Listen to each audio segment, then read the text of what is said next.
We're at the home of the Graham family, where Lily, the widow of Jimmy Graham, still resides alongside her daughter Sharon, husband Alan, and their daughter Zara. The Graham family have experienced significant loss as a result of the terrorist campaign, with Jimmy and also his two brothers, Cecil and Ronnie, all being murdered by the Provisional IRA.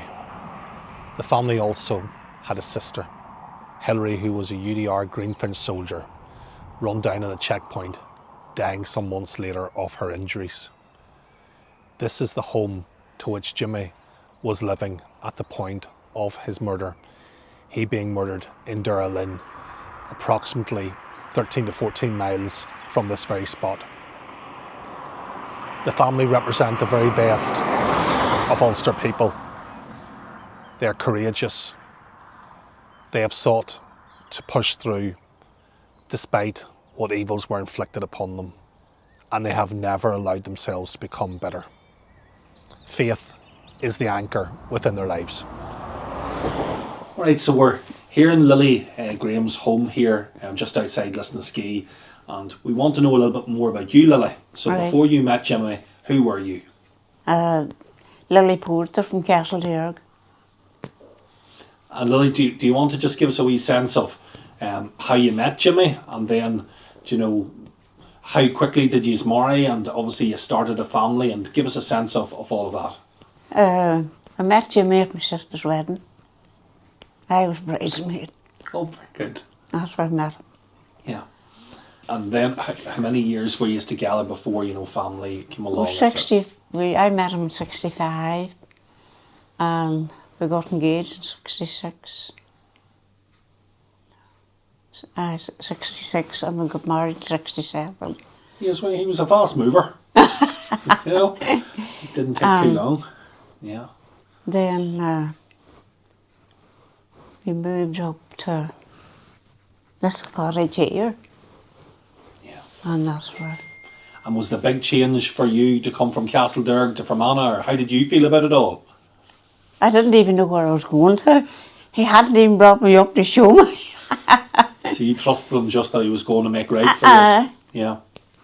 What sort of family did you come from? How many brothers and sisters had you? I had 2 brothers and 1 sister. 1 sister. Well, they were all very happy with you moving up to Fermanagh? Yeah. And then you started your life together. Mm-hmm. And when did the first of your children come along then? 69. Yes. Very good. And family life was good? Oh, it was good, yeah. Really good, like. And Jimmy was always very much involved in the security forces, isn't that right? So he went straight into the UDR? Yes, UDR. And that was around 70, was it? 1970, 71? I would have been with that, all right. Yeah. Okay. Mm-hmm. And do you remember whenever you joined, had you concern over him being in the UDR, or how did you feel about it? I didn't want him to go. Yeah. But you know Jimmy, he was sick. He was determined he wanted to play his part. Oh, well, he did, Yeah. That's true. And Jimmy had other brothers that joined as well, isn't that right? Ronnie and Cecil, that's right. Yeah. Mm. And Lily, life carried on then, and then in 1981, do you want to, what you remember of that time? There were a couple of attacks that year, wasn't there? There was, the school bus and that. Yeah. Do you want to explain what happened? Somebody was firing on the school bus, you know, shooting at the school bus. Yeah. And then phone box up the road, he was ambushed up there. Yes. And I was taking out the ashes out of the fire, and I heard the shooting. It was the 1st of October. And I said, God, the shooting's early. But anyway, there was more, and then I said, God, no, something's happened. So I went up then and to the road. And he was coming down the road to get here. Crawling down the road. And before that he was hitting the shoulder. And he shouted to me, Lily, go and get me my gun. And of course Sharon and Thomas, they were up looking out of the window. Yeah. and he was rolling me to get them down. And I got them down, and then a lorry came up the road, and he took cover on the lorry. But the lorry Clark's driver lorry, was is not right. Clark's lorry. Clark's lorry, yeah. But the lorry driver wanted to go on. Jimmy says, if you go on, I'll shoot you. Yeah. He knew he needed that cover. He did, aye. Yeah. Aye. And then the three boys was coming over the field, and they'd have shot the whole lot of us. And that year of 81 was a really terrible year for your family, isn't that right? Aye. So Ronnie had been murdered in the June of that year? June of that year, and then Cecil was then In November. in November. That's right. Oh, wasn't it rough? Oh, it was. And Lily, look, this is the part of this project that we particularly want to get across, the very special women that existed throughout that time. Mm-hmm. So you were left on your own, I was left on my own. and you had 2 children to rear. Mm-hmm. So do you want to give a sense of how challenging that was in those years? Because money wasn't plenty, No. and the jobs that you had to work, and I think it meant as well your daughter Sharon also had to contribute. And right. can you give any sense of what happened around that time? Well, I went back to work. I was working in the high school kitchen. Yeah. I went back to work, and that's what I had, just my work money, Yeah. you know, pay, because it wasn't a joint account, Yes.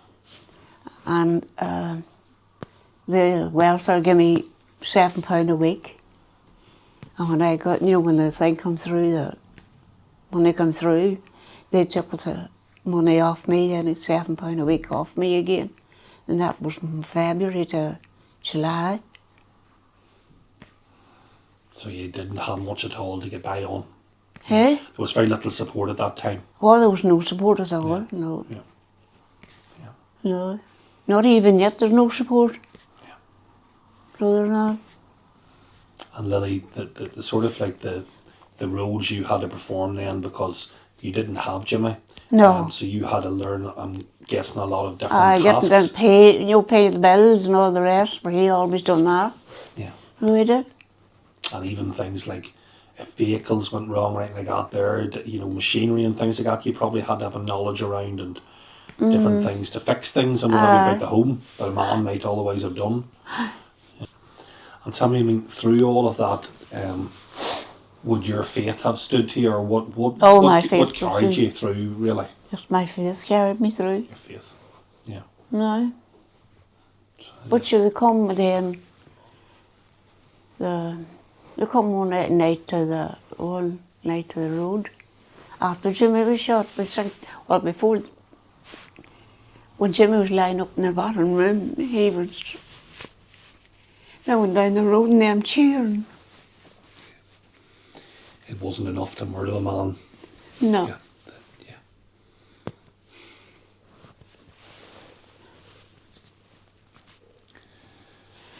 Oh. Yeah. So the events of that day, they've carried through in your life. Life has been very different. There's nights I go to bed and cry. Yeah. Of course you will. And you never remarried. No. You never did. But Sharon would have left school to help with the bills and that sort of thing within the house. Aye, Is that right? would I, that's true. So that had an impact on her education opportunities that's as true. well. Aye. Yeah. And that's the things that people don't see sometimes with No, terrorism. they don't. Whenever the murder happens, it's the devastation is left Aye. afterwards, isn't it? That's right. Yeah. And for you now, Lily, I mean, today, do you mind me asking what age you are? 84. Well, 84 in May. 84 May. What is it that you would want for Sharon and for Zara's generation as well? What would you want for them that you didn't have? To have a sense of peace? Peace and help. Yeah. And then Thomas joined them. Yeah, Thomas served in the UDR and the Royal Irish, yeah. No. But the boys come and battered the window. 6 weeks after Jimmy was shot.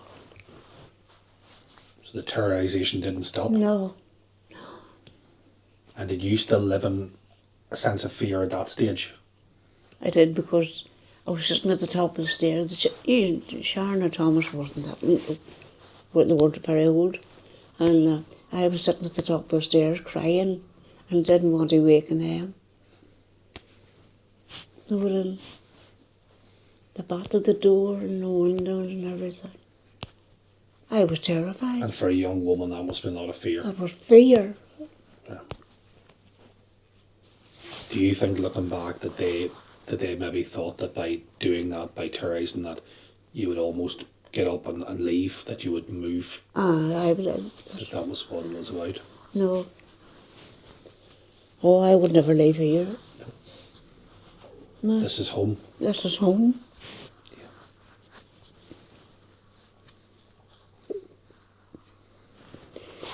And almost will be the day I go.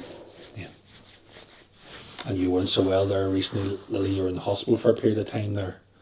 You were in hospital there recently. Broke my hip. Yeah. And you can't accuse me of drinking. Yeah.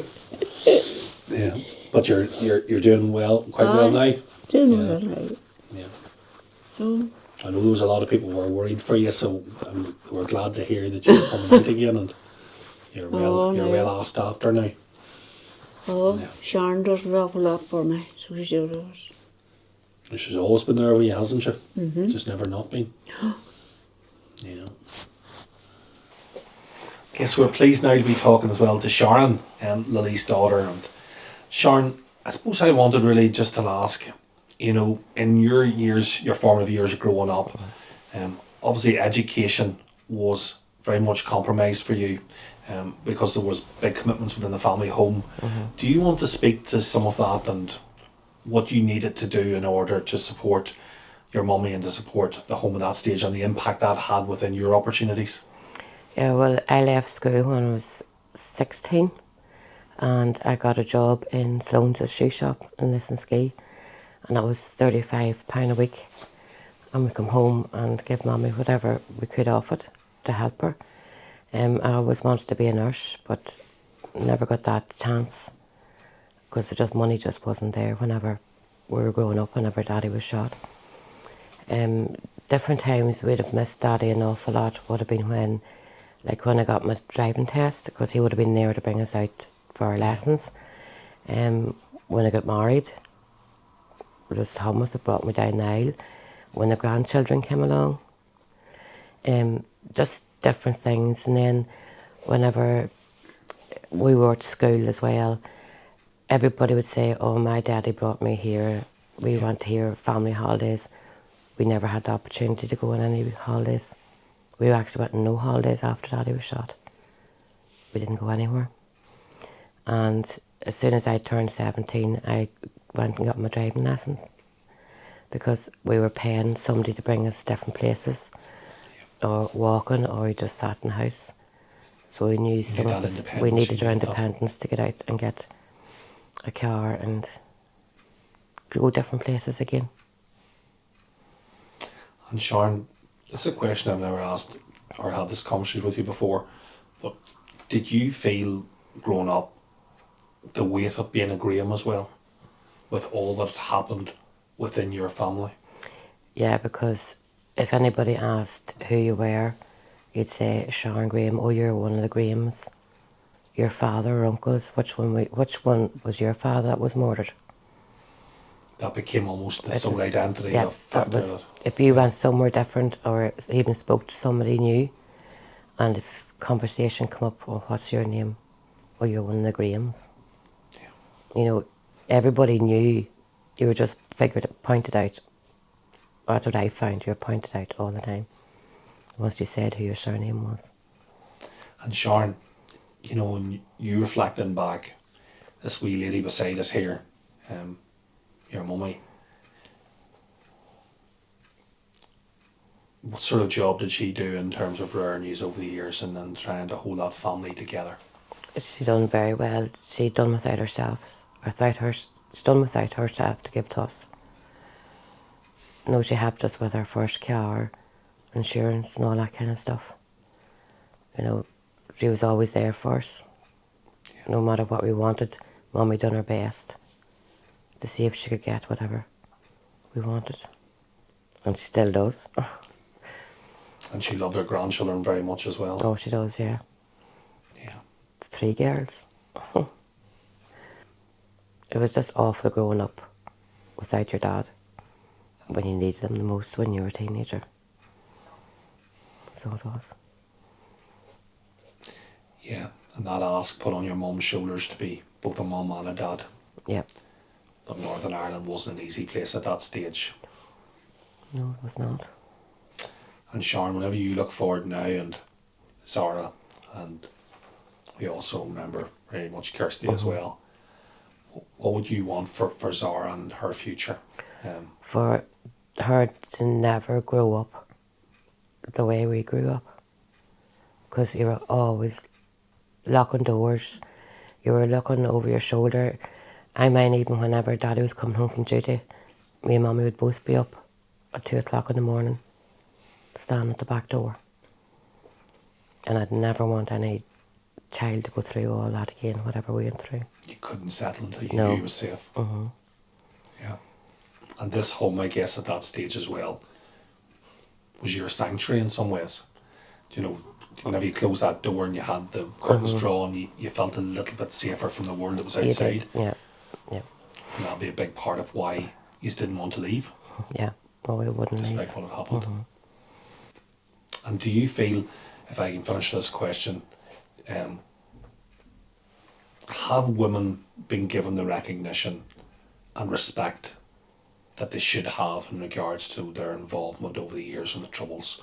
And we would say in being the anchors in families and being the anchor within communities to stop things totally falling apart. Do you think really that they've been given the respect that they deserve? No, they didn't. Because they were, as you say, Kenny, they were doing mother and father. They were paying all the bills. They were making sure there was food on the table. You know, they never get the respect of what they have went through and still going through, and they still don't get the respect. Yeah. And as you say, it was every other issue and person came first, second, third, fourth, and they sacrificed their own needs. They never, their own needs never came into it. No, they didn't. And especially birthdays, Christmas, even the 12th of July. You know, when you'd be getting ready to go out with sash on them, and Christmas. There's no Christmas anymore. There's no nothing anymore, Kenny.